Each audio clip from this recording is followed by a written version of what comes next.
KSRTC BMTC ಬೆನ್ನಲ್ಲೇ metro price hike ಆಗಿದೆ. Metro ಪ್ರಯಾಣ ದರ ಏರಿಕೆ ವಿಚಾರಕ್ಕೆ ಸಂಬಂಧಪಟ್ಟಂತೆ ಪ್ರಯಾಣಿಕರ ಸಂಖ್ಯೆ ಕೂಡ ಇಳಿಕೆಯಾಗಿದೆ. ಕೆಎಸ್ಆರ್ಟಿಸಿ ಆಯ್ತು, ಬಿಎಂಟಿಸಿ ಆಯ್ತು, ಇದರ ಬೆನ್ನಲ್ಲೇ ಮೆಟ್ರೋ ಪ್ರೈಸ್ ಹೈಕ್ ಆಗಿದೆ.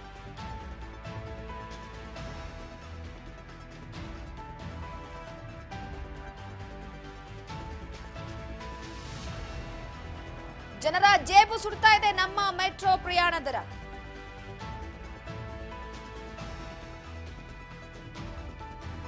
ಶೇಕಡ 46ರಷ್ಟು ಏರಿಕೆಯಿಂದ ಬೇಸತ್ತಿದ್ದಾರೆ. ಒಂದು ಕಡೆ ದರ ಏರಿಕೆಯಿಂದ ಪ್ರಯಾಣಿಕರ ಸಂಖ್ಯೆಯಲ್ಲೂ ಕೂಡ ಇಳಿಮುಖ ಕಂಡಿರುವಂಥದ್ದು. ಜನರ ಜೇಬು ಸುಡ್ತಾ ಇದೆ. ಶೇಕಡ 46ರಷ್ಟು ಏರಿಕೆ ಆಗಿರುವಂತಹ ಹಿನ್ನೆಲೆಯಲ್ಲಿ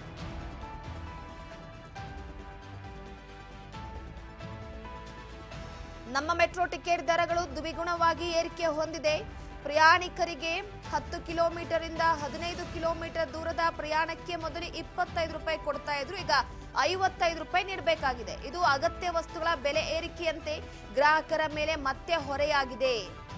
ಸೊ ಎಲ್ಲೋ ಒಂದು ಕಡೆ ಸದ್ಯಕ್ಕೆ ನಮ್ಮ ಮೆಟ್ರೋದ ಟಿಕೆಟ್ ದರಗಳು ಗಗನಮುಖಿಯಾಗಿರೋದ್ರಿಂದ ದಿನನಿತ್ಯವೂ ನಮ್ಮ ಮೆಟ್ರೋ ರೈಲುಗಳಲ್ಲಿ ಪ್ರಯಾಣಿಸುವ ಸಾವಿರಾರು ಮಂದಿಗೆ ಆಘಾತ ನೀಡಿದೆ. ಯಾವುದೇ ಸಾರಿಗೆ ವ್ಯವಸ್ಥೆಯಲ್ಲಿ ಟಿಕೆಟ್ ಬೆಲೆ ಹೆಚ್ಚಿಸುವುದು ಆಯಾ ಕಾಲಕ್ಕೆ ಆಗುವಂತಹ ಬೆಳವಣಿಗೆ, ಅದು ಅನಿವಾರ್ಯ ಕೂಡ ಆಗಿರುತ್ತೆ. ಹಾಗಾದ್ರೆ 1 ರೂಪಾಯಿಯಿಂದ ಹಿಡಿದು ಪ್ರಯಾಣದ ದೂರಕ್ಕೆ ಅನುಗುಣವಾಗಿ 10 ರೂಪಾಯಿಗಳವರೆಗೆ ಏರಿಕೆ ಆಗುತ್ತೆ. ಹೀಗೆ ಏಕ್ದಮ್ ಡಬಲ್ ಶುಲ್ಕವನ್ನ ಜಾರಿಗೊಳಿಸಿದಂತ ಉದಾಹರಣೆ ಬಹುಶಃ ಎಲ್ಲೂ ಕೂಡ ಇಲ್ಲ. ಆದ್ರೆ ಹೊಸ ದಾಖಲೆಯನ್ನ ಬರೆಯೋದಕ್ಕೆ ನಮ್ಮ ಮೆಟ್ರೋ ಮುಂದಾಗಿದೆ. ಅದು ಈ ರೀತಿನ ಪ್ರೈಸ್ ಹೈಕ್ ಮಾಡಿ. ನಮ್ಮ ಮೆಟ್ರೋದ ಈ ನಿರ್ಧಾರ ಪ್ರಯಾಣಿಕರಿಗೆ ಬಲು ದುಬಾರಿಯಾಗಿದೆ. ಇದೆಲ್ಲ ವ್ಯವಹಾರದ ಜಾಣ್ಮೆ ಅಂದ್ರೆ ತಪ್ಪಾಗಲ್ಲ ಅಂತ ಹೇಳಬಹುದು. ಒಂದು ಪ್ರಾಡಕ್ಟ್ ಅಥವಾ ಒಂದು ಸೇವೆಯನ್ನ ಪರಿಚಯಿಸೋದಾಗಿರ್ಬೋದು, ಆರಂಭದಲ್ಲಿ ಅದಕ್ಕೆ ಕಡಿಮೆ ಶುಲ್ಕ ನಿಗದಿಪಡಿಸ್ತಾರೆ. ಕ್ರಮೇಣವಾಗಿ ಅದು ಜನಪ್ರಿಯಗೊಂಡ ಮೇಲೆ ಆ ಪ್ರಾಡಕ್ಟ್ ಅಥವಾ ಸೇವೆ ಮೇಲೆ ಜನರ ಬದುಕಿಗೆ ಅನಿವಾರ್ಯ ಅನ್ನುವಂತ ಪರಿಸ್ಥಿತಿ ನಿರ್ಮಾಣ ಆದ ಮೇಲೆ ಅದರ ಬೆಲೆಯನ್ನ ಮುಲಾಜಿಲ್ಲದೆ ಬೇಕಾಬಿಟ್ಟಿಯಾಗಿ ಏರಿಸ್ತಾರೆ. ಇದೆಲ್ಲವೂ ಕೂಡ ಹಣ ಮಾಡುವ ಸಂಸ್ಥೆಗಳ ಒಂದು ಟೆಕ್ನಿಕ್ ಅಂತ ಕೂಡ ಹೇಳ್ಬಹುದು. ಜನಪರವಾಗಿದ್ದ, ಜನಸ್ನೇಹಿಯಾಗಿದ್ದ ನಮ್ಮ ಮೆಟ್ರೋ ಇಂಥ ಲಾಭಕೋರತನಕ್ಕೆ ಯಾಕೆ ಇಳಿತು ಅನ್ನೋದೇ ಒಂದ್ ರೀತಿ ಸೋಜಿಗ ಅಂತ ಹೇಳ್ಬಹುದು. ಯಾಕಂದ್ರೆ ಸಾಕಷ್ಟು ಜನ ಮೆಟ್ರೋವನ್ನೇ ನಂಬ್ಕೊಂಡಿದ್ದಾರೆ. ಸುಮಾರು 6-7 ವರ್ಷಗಳ ನಂತರ ನಮ್ಮ ಮೆಟ್ರೋ ಶುಲ್ಕವನ್ನ ಹೆಚ್ಚಿಸಲಾಗಿದೆ ಅಂತ ಹೇಳ್ತಿದ್ದಾರೆ. ನಮ್ಮ ಮೆಟ್ರೋ ಕೂಡ ಈ ವಿಚಾರಕ್ಕೆ ಸಂಬಂಧಪಟ್ಟಂತೆ ಅದನ್ನ ಸಮರ್ಥಿಸಿಕೊಳ್ತಾ ಇದೆ. ಶುಲ್ಕ ಹೆಚ್ಚಿಸಿದ್ದಕ್ಕೆ ನಮ್ಮ ಮೆಟ್ರೋ ಏನು ತಕರಾರಿಲ್ಲ. ಈ ವಿಚಾರಕ್ಕೆ ಸಂಬಂಧಪಟ್ಟಂತೆ, ಸೇವಾ ವಿಚಾರಕ್ಕೆ ಸಂಬಂಧಪಟ್ಟಂತೆ ಖರ್ಚು ವೆಚ್ಚಗಳು ಹೆಚ್ಚಾದಾಗ ಸೇವಾ ಶುಲ್ಕಗಳನ್ನ ಕೂಡ ಹೆಚ್ಚೋದಾಗಿರ್ಬೋದು, ಸಾರಿಗೆ ಸಂಸ್ಥೆಗೆ ಅನಿವಾರ್ಯ ಆಗಿರುತ್ತೆ. ಆದ್ರೆ ದುಪ್ಪಟ್ಟು ದರ ಜಾಸ್ತಿ ಮಾಡಿದ್ರೆ ಏಕಾಏಕಿಯಾಗಿ ಜನರು ಎಲ್ಲಿಗೆ ಹೋಗ್ಬೇಕು? 20 ಕೊಡೋ ಜಾಗಕ್ಕೆ 50 ರೂಪಾಯಿ ಕೊಡಿ ಅಂತ ಅಂದ್ರೆ ಜನರು ಎಲ್ಲಿಗೆ ಹೋಗ್ಬೇಕಾಗುತ್ತೆ? ಪರಿಷ್ಕೃತ ಮೆಟ್ರೋ ದರಗಳನ್ನ ಪರಿಶೀಲಿಸಿದಾಗ 10 ರಿಂದ 15 ಕಿಲೋಮೀಟರ್ ದೂರದ ಪ್ರಯಾಣಿಕರು ಈವರೆಗೂ ಕೂಡ 25 ರಿಂದ 28 ರೂಪಾಯಿ ನೀಡ್ತಾ ಇದ್ರು. ಈಗ 55 ರೂಪಾಯಿಂದ 57 ರೂಪಾಯಿ. ಜನಸಂದಣಿ ಇಲ್ಲದೆ ಬಿಕೋ ಅಂತ ಇದೆ ಮೆಟ್ರೋ ಸ್ಟೇಷನ್. ಜನಸಂದಣಿಯಿಂದ ತುಂಬಿ ತುಳುಕ್ತಾ ಇದ್ದಂತ ಮೆಟ್ರೋ ಸ್ಟೇಷನ್ ಬಿಕೋ ಅಂತಿದೆ. ಸದಾ ತುಂಬಿ ತುಳುಕ್ತಾ ಇತ್ತು, ಈಗ ಖಾಲಿ ಖಾಲಿ. ಇನ್ನೇನ್ ಮಾಡ್ತಾರೆ ಮತ್ತೆ? 20 ರೂಪಾಯಿ ಕೊಡೋ ಜಾಗಕ್ಕೆ 50 ರೂಪಾಯಿ 70 ರೂಪಾಯಿ ಕೊಡಿ ಅಂದ್ರೆ ದರ ಏರಿಕೆಯಿಂದ, ಪ್ರಯಾಣ ದರ ಏರಿಕೆಯಿಂದ ಆಟೋ ಚಾಲಕರಿಗೂ ಕೂಡ ಹೊಡೆತ ಬಿದ್ದಿದೆ ನೋಡಿ. ಸೊ ಪ್ರಮುಖವಾಗಿ ಪ್ಯಾಸೆಂಜರ್ ಇಲ್ಲದೆ ಆಟೋ ಚಾಲಕರು ಕೂಡ ಕಂಗಾಲಾಗಿದ್ದಾರೆ. ಅಟ್ಲೀಸ್ಟ್ ಬಿಎಂಟಿಸಿ, ಕೆಎಸ್ಆರ್ಟಿಸಿ ಈಗ ಫ್ರೀ ಇದೆ, ಓಕೆ. ಈ ಮೆಟ್ರೋ ವಿಚಾರಕ್ಕೆ ಸಂಬಂಧಪಟ್ಟಂತೆ ಜನರ ಪ್ರಮಾಣ ಇಳಿಕೆ ಆಗಿದೆ. ಈ ಹಿನ್ನೆಲೆಯಲ್ಲಿ ಆಟೋ ಚಾಲಕರಿಗೆ ಸಮಸ್ಯೆ. ಮೆಟ್ರೋ ಸ್ಟೇಷನ್ ಕೆಳಗಡೆ ಆಟೋ ಚಾಲಕರು ನಿಲ್ತಾ ಇದ್ರು. ಮೆಟ್ರೋ ಸ್ಟೇಷನ್ ಇಂದ ಸಾಕಷ್ಟು ಜನ ಈಗ ಜನರಿಲ್ಲದೆ ನೊಣ ಹೊಡೆಯುವಂತ ಸ್ಥಿತಿ ಬಂದಿದೆ ಅಂತ ಚಾಲಕರು ಹೇಳ್ತಾ ಇದ್ದಾರೆ. ಮೆಟ್ರೋ ಸ್ಟೇಷನ್ ಕೆಳಗಡೆ ಇದ್ದಂತವ್ರು ಬೇರೆ ಬೇರೆ ಭಾಗಕ್ಕೆ ಹೋಗಂತವ್ರು ಮೆಟ್ರೋದಲ್ಲಿ ಬರ್ತಾ ಇದ್ರು. ನಿಲ್ದಾಣದ ಮುಂಭಾಗದಲ್ಲಿದ್ದಂತಹ ಆಟೋ ನಿಲ್ದಾಣದ ಅಂದ್ರೆ ಮೆಟ್ರೋ ನಿಲ್ದಾಣದ ಮುಂಭಾಗ ಇದ್ದಂತ ಆಟೋ ಚಾಲಕರೆಲ್ಲರೂ ಕೂಡ ಈ ಹೇಳಿಕೆಯನ್ನ ಕೊಡ್ತಾ ಇರುವಂತದ್ದು. ಸೊ ಎಲ್ಲೋ ಒಂದು ಕಡೆ ಈ ರೀತಿಯಾಗಿ ದರವನ್ನ ಹೆಚ್ಚಿದ್ರೆ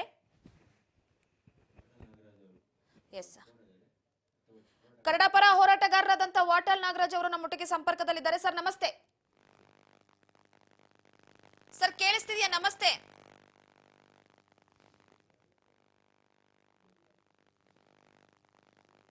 ಹಲೋ ಸರ್ ನಮಸ್ತೆ. ನನ್ನ ಧ್ವನಿ ಕೇಳಿಸ್ತಿದ್ಯಾ ನಿಮ್ಗೆ? ಕೇಳ್ತಾ ಇದೆ, ಹೇಳಿ. ಓಕೆ ಸರ್, ನೋಡಿ, ಒಂದು ಜನರಿಗೆ ಮೊದಲೇ ಬೆಲೆ ಏರಿಕೆಯ ಬಿಸಿ ಜಾಸ್ತಿ ಆಗಿದೆ. ಇದರ ನಡುವೆ ಮೆಟ್ರೋ ಪ್ರಯಾಣ ದರ ಏರಿಕೆ ವಿಚಾರವಾಗಿ ಗೊತ್ತಿತ್ತು, ಆದ್ರೆ ಈ ಮಟ್ಟಿಗೆ ಡಬಲ್ ತ್ರಿಬಲ್ ಏರಿಕೆ ಮಾಡ್ತಾರೆ ಅಂತ ಗೊತ್ತಿರ್ಲಿಲ್ಲ. ಸರ್, ಏನ್ ಹೇಳ್ತೀರಾ ಈ ವಿಚಾರವಾಗಿ? ಏನ್ ಹೇಳೋದು, ಈಗ ಬೆಲೆ ಏರಿಕೆ ಸರಿ ಅಂತ ಹೇಳಕ್ಕಾಗತ್ತ ಯಾರಾದ್ರೂ? ಖಂಡಿತವಾಗ್ಲೂ ಇಲ್ಲ. ಏನ್ ಹೇಳ್ತೀರಿ ಅಂತ ನೀವು ಪ್ರಶ್ನೆ ಕೇಳಿದ್ರೆ ಬೆಲೆ ಏರಿಕೆ ಜಾಸ್ತಿ ಆದ್ದು ಒಳ್ಳೇದು ಅಂತ ಹೇಳಕ್ಕಾಗತ್ತಾ? ಇದು ಇದೇನಾಗಿದೆ ಅಂದ್ರೆ ಲಂಗು ಲಗಾಮ್ ಎರಡೂ ಇಲ್ಲ, ಹಂಗಾಗೋಗಿದೆ ಇದು. ಅದು ಬಹಳ ಈ ಕಡೆ ವಿದ್ಯುತ್ ಶಕ್ತಿ ದರ ಏರಿಸ್ತರು, ಈ ಕಡೆ ಕುಡಿಯೋ ನೀರಿನ ದರ ಏರಿಸಿದ್ದಾರೆ. ಈಗ ಮೆಟ್ರೋ ದರ ಏರ್ಸೋದಕ್ಕೆ ಬದ್ಧವಾಗಿ ತೀರ್ಮಾನ ತಗೊಂಡಿದ್ದಾರೆ. ನಮ್ ಜನ ಏನಾಗಿದೆ ಅಂತಂದ್ರೆ ಇಲ್ಲಿ ಎಷ್ಟೇ ಏರಿಸ್ತರು ಕೊಡ್ತಾರೆ ನಮ್ ಜನ. ಇವ್ರಿಗೆ ಶಕ್ತಿ ಇಲ್ಲ, ಧೈರ್ಯ ಇಲ್ಲ, ಹೋರಾಟ ಮಾಡತಕ್ಕಂತ ಮನೋಭಾವ ಇಲ್ಲ, ಜೈಲ್ಗೆ ಹೋಗ್ತಕ್ಕಂತ ಧೈರ್ಯ ಇಲ್ಲ. ಹಿಂಗೆ ಇವ್ರು ಹೋದ್ರೆ ಏನು ಮಾಡಕ್ಕಾಗಲ್ಲ. ಬರ್ಬೇಕು, ಬೀದಿಗೆ ಬರ್ಬೇಕು. ಜನಕ್ಕೆ ಅನ್ಯಾಯ ಆಗಿದೆ ತಾನೆ, ಬನ್ನಿ ಬೀದಿಗೆ. ದರ ಏರಿಕೆ ಆಯ್ತಾ, ನೀರು ಬನ್ನಿ ಬೀದಿಗೆ. ವಿದ್ಯುತ್ ಶಕ್ತಿ ದರ ಬನ್ನಿ ಬೀದಿಗೆ. ಪೆಟ್ರೋಲ್ ದರ ಬನ್ನಿ. ಯಾಕೆ ಬೀದಿಗೆ ಬರಲ್ಲ?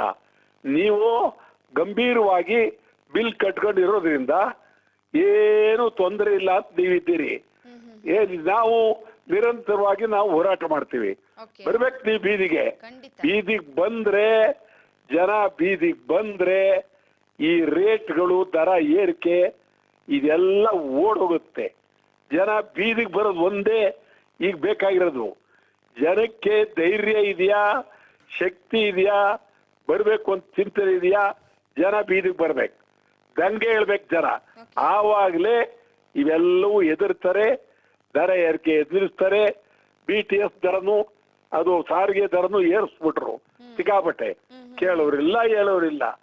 ಜನ ಏನ್ ಮಾಡಿದ್ರು? ಕೊಟ್ಕೊಂಡು ಹೋಗ್ತಾ ಇದಾರಲ್ಲ. ಯಾರಾದ್ರೂ ಇಲ್ಲ ಇವತ್ತೊಂದ್ ದಿನ ಕಂಪ್ಲೀಟ್ ನಾವು ಇಡೀ ದಿನ ನಾವು ಸಾರಿಗೆ ಎತ್ತೋದೇ ಇಲ್ಲ, ಬಸ್ ಹತ್ತೋದಿಲ್ಲ, ಏನಾದ್ರು ಒಂದು ಚಳುವಳಿ ಬೇಕಲ್ಲ? ಏನಿಲ್ವೇ? ಯಾರು ಮಾಡ್ತಾ ಇಲ್ಲ. ನಿಮ್ಗೆ ಹೇಳ್ತೀನಿ ಕೇಳಿ, ಬರೀ ಮಾತನಾಡ್ತಾರೆ. ಸಾಹಿತಿಗಳಿದ್ದಾರೆ, ಅವ್ರ ಪಾಡಗವರು ಏನೋ ಬರ್ಕೊಂಡು ಸಾಕಪ್ಪ ಅಂತ ಅವ್ರು ಕೂತಿದ್ದಾರೆ, ಇನ್ಯಾರೋ ಮತ್ತೆ ಅವ್ರು ಕೂತಿದ್ದಾರೆ. ಸರಿ, ಹಿಂಗಾಗಿ ಏನಾಗಿದೆ ಅಂತಂದ್ರೆ ಆಮೇಲೆ ಸಿನಿಮಾದವರು ಅವ್ರಿಗೇನು ರಾಜ್ಯನೂ ಬೇಕಾಗಿಲ್ಲ. ಆಯ್ತಾ? ಒಂದೊಂದು ಯಾರಿಗೂ ಬೇಕಾಗಿಲ್ಲ. ಈ ಪರಿಸ್ಥಿತಿ ಆಗಿದೆ. ಕನ್ನಡ ಚಳವಳಿಗಾರರಿಗೆ ಇರುವ ಕಾಳಜಿ, ಪ್ರಾಮಾಣಿಕತೆ, ನಂಬಿಕೆ ಇನ್ಯಾರಿಗೂ ಇಲ್ಲ. ಇದು ನಿಜಕ್ಕೂ ಬಹಳ ಅನ್ಯಾಯ. ಈ ತರ ಏರ್ಸೋದು ಯಾರಿಗೂ ಸರಿಯಲ್ಲ.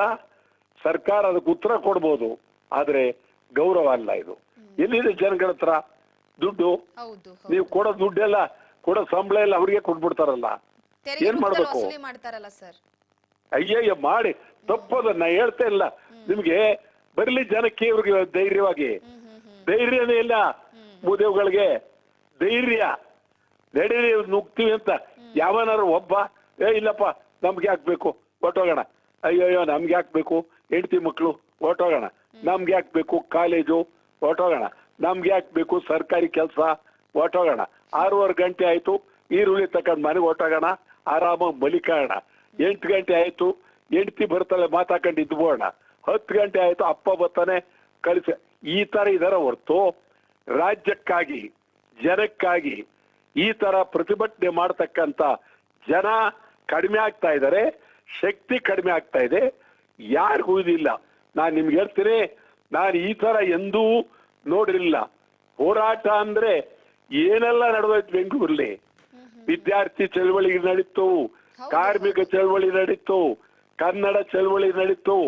ಬರೀ ಸೈಕಲ್ ಟ್ಯಾಕ್ಸ್ ಹೆಚ್ಚಿದ್ದಕ್ಕೆ ಅದಕ್ಕಾಗಿ ಹೋರಾಟ ಆಗಿ ಅದಕ್ಕೊಂದು ಸಂಸ್ಥೆ ಹುಟ್ಟು ಪೌರ ಸಮಿತಿ ಅಂತಲೇ ಮೇಯರ್ ಆಗಿ ಅವತ್ತು KM ನಾಗಣ್ಣ ಗೆದ್ದು ಮೇಯರ್ ಆದ್ರು.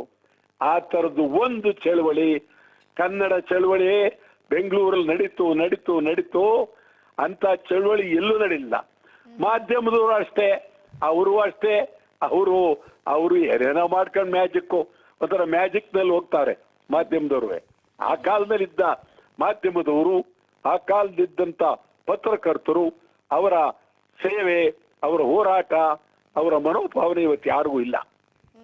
ಹೋಗಿದೆ ಇವತ್ತು, ಎಲ್ಲ ಹೋಗಿದೆ. ಇದು ಮಾತಾಡ್ತಾ ಇದ್ರೆ ಬೇಕಾದಷ್ಟಿದೆ. ಚಳವಳಿ ಅಂತಂದು ಏನಿದೆ ಇವ್ರಿಗೆ?